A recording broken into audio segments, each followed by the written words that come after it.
Welcome back to the channel. It's a pleasure to have you here again. Today, we are stepping into one of the most profound and transformative qualities a person can develop in their lifetime, the capacity to truly embrace others. Not just tolerate, not just endure, but genuinely embrace differences, imperfections, misunderstandings, and contradictions.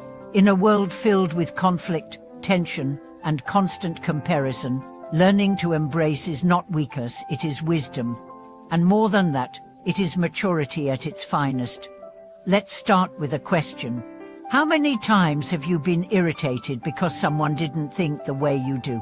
How often do we find ourselves mentally correcting others, secretly wishing they would just change that one habit, that one behavior, that one perspective? We don't say it out loud, but inside, we are tightening, resisting, distancing. And in that tightening, we lose our own peace. To embrace others doesn't mean losing yourself. It doesn't mean allowing people to trample your boundaries or accepting toxic behavior. What it means is choosing understanding over judgment, compassion over reaction, and peace over pride. Let me tell you a story about Sarah, a young woman who worked in a bustling media company. Her manager, Dana, was highly critical, often dismissive, and very detail-oriented. Sarah initially struggled. Every interaction felt like a battle, and she found herself going home drained, angry, and discouraged. She considered quitting, but something changed. One evening, Sarah overheard Dana on the phone in the break room. She was comforting her teenage son, who was battling anxiety. Her voice was gentle, filled with warmth and patience. Sarah was stunned. The woman she saw at work and the woman she heard on that call were not the same. She began to wonder, what if Dana's behavior wasn't about her?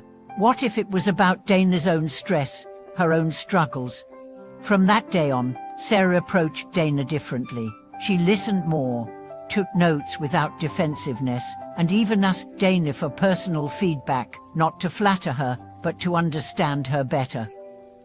Gradually, their relationship transformed. Dana started to soften, and Sarah began to thrive.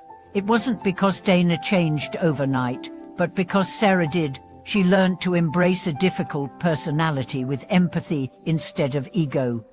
Embracing others is one of the most misunderstood strengths. It is not passive, it is profoundly active. It means you are awake enough in your own self that you don't need to react to every discomfort. You are centered enough that someone else's chaos doesn't knock you over. You are secure enough to allow others to be exactly who they are, even when it's inconvenient for you. Think about relationships. Romantic, familial, professional. Most conflicts don't arise from objective facts, they arise from unmet expectations, unspoken assumptions, unhealed wounds. When you embrace someone, you're not saying they're right.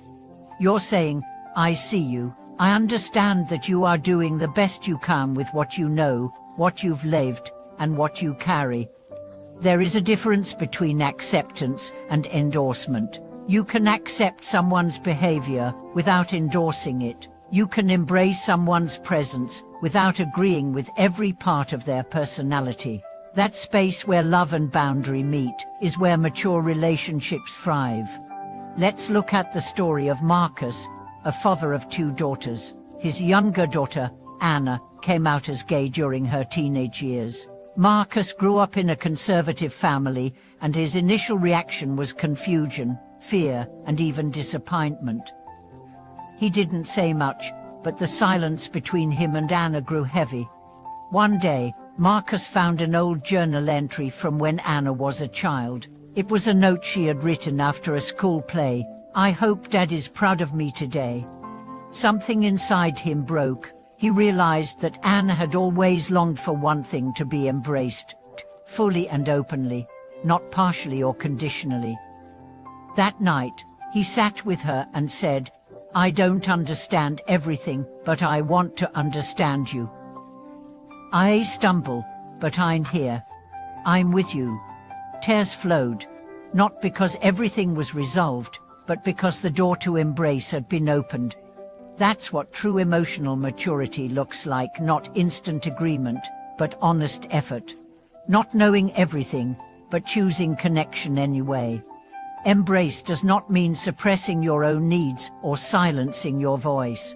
In fact, the more you embrace others, the more you learn to embrace yourself, because you begin to see that we are all imperfect, all carrying burdens, all doing our best, all stumbling toward some kind of wholeness.